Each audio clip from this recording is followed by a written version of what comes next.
back to No Fall Weddings. It's a happy yet somber note because I got to experience the fandom dream of a lifetime last night, but it's also the last No Fall Weddings for the season. But what a way to go out. Notre Dame versus Ohio State for the national championship. My two favorite teams growing up as a kid, my favorite sport. It was a great 3.5 hours. It wasn't a weird experience. I would say it was a unique experience because I was rooting for Notre Dame, quote unquote, but not really when as I was watching it. It was just one of those, it was cool when they were playing well, and then when Ohio State started taking over, I kind of saw that coming. Wasn't a total surprise. So let's get into that.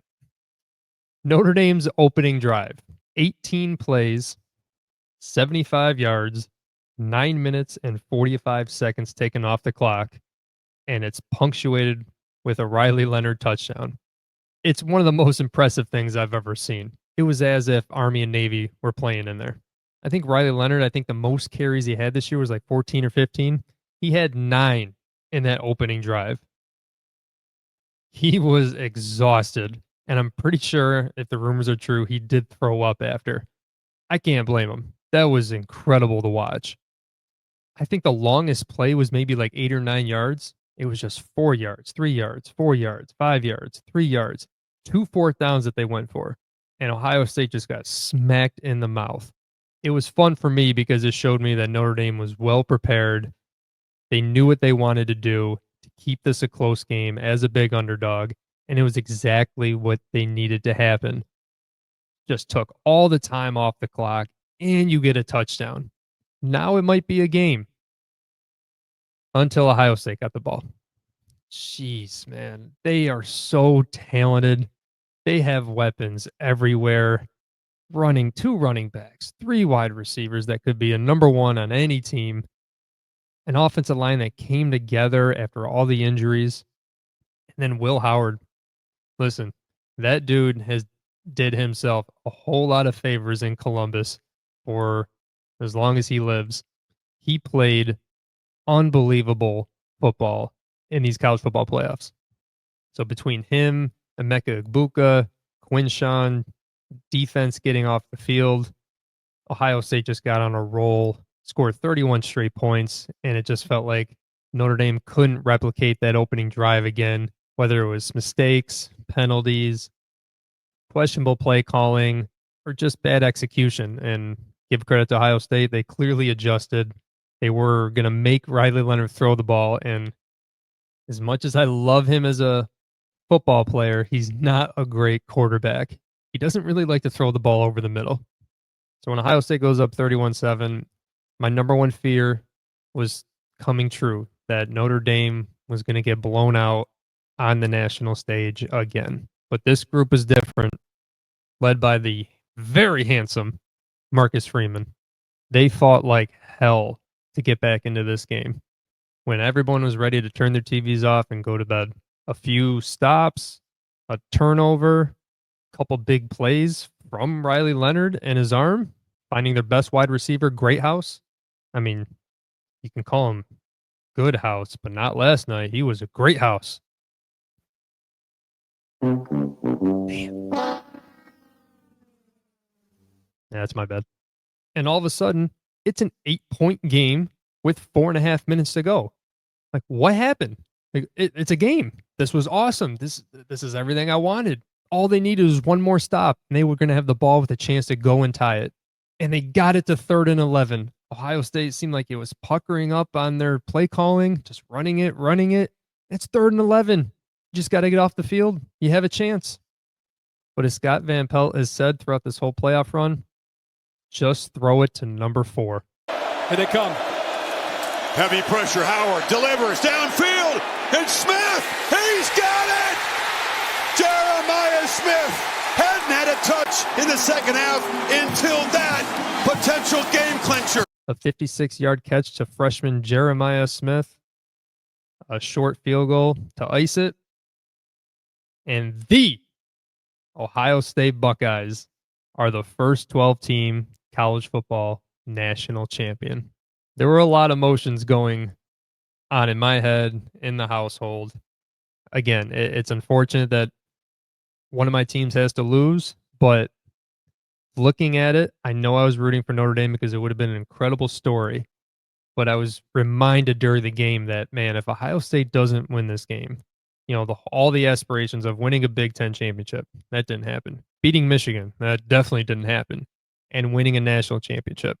Like that last one, it saves the season. It really does. And it saves Ryan Day's career, let's be honest. It's like they needed that win more to salvage everything that they had built. Notre Dame had an incredible run this year. They start the year going into a SEC team, Texas A&M winning, and then boom, very next week they lose to NIU. That's Northern Illinois for anyone that doesn't know that. Not Illinois, Northern Illinois, directional Illinois. And it all came crashing down. And from that moment, Notre Dame just said, screw it. We're going to play our asses off. We're going to run the table. And that's what they did. And then they get into the playoff. They beat Indiana. They beat the SEC champion Georgia, which is still my favorite win of the year. They win a wild one against Penn State, and now they're in the national championship. It's just a hell of a year. Now, yeah, a championship, the first one since '88, it would have been an unbelievable story. But the fact that they got down early, came back and fought, I'm so proud of that team. I'm so proud. It was incredible to watch them this year grow as a team despite all the injuries. 4 injuries to All-Americans, playing with a quarterback who doesn't like to throw the ball, and they make it to the championship and put up a fight. The future is so bright in South Bend. Marcus Freeman just needs to get that elite quarterback, and they are going to hoist that trophy soon. But this year, it's all about the redemption for Ohio State. And I talked about losing to Oregon in the last second, losing to Michigan. You're the favorite going into the season. What's happening? The Michigan game, you can go back to my podcast. It was real. I'm sorry, all that discourse, it was real.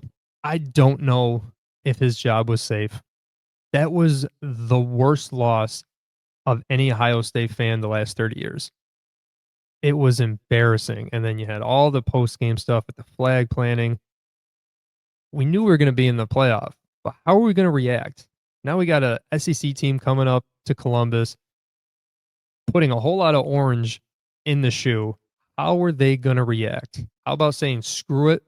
We're going to beat every team in this playoff by double digits and be national champs.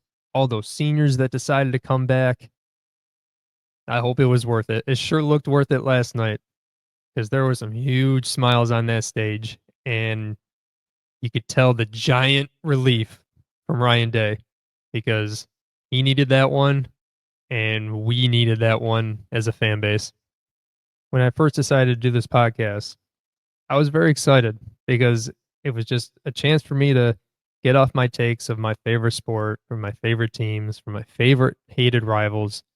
It seemed like a good idea because I love talking college football, and it kept me grounded. It kept me excited. I love knowing that friends and family would come on and watch it and comment and text me how good of a job I was, where to improve. I take criticism, all good. It's been a lot of fun doing it this year. And one of the main reasons that I'm a huge college football fan was because of my dad. He married into the Notre Dame fandom with my mom, and he's always a big Buckeye fan growing up. And for whatever reason, I'm a basketball fan, I'm a baseball fan, we're all pro football. But for whatever reason, college football just seemed to hit the most when it came to passion. So every Saturday, we would watch every game we could, cheer on our teams, root against our rivals, even watch games that had nothing to do with us. We just enjoy the sport so much. I haven't talked about it on here. I've been neglecting it. I'm trying to use this as an escape, but I finally decided after what has happened this year, Dad, I think it's right for me to share that my dad did pass away from cancer about a couple days after that Michigan game. I mean, even on his deathbed, he still barely had the energy to ask me about the Michigan game. And it just represented everything I loved about him and why we love the sport. So that's why it absolutely killed me, no pun intended, that we lost to Michigan because it was our last game watching together. But man, I'm not a very religious person, but the fact that Notre Dame and Ohio State ends up in a national championship weeks after his passing, you got me questioning things.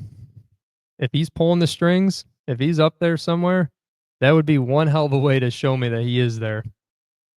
So it's been very emotional watching these playoff games, especially with Notre Dame. That was always kind of I think he always leaned that way a little more. I'm split down 50-50.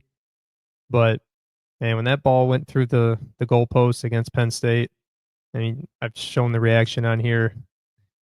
Just thinking about him the whole time and just how excited he would have been.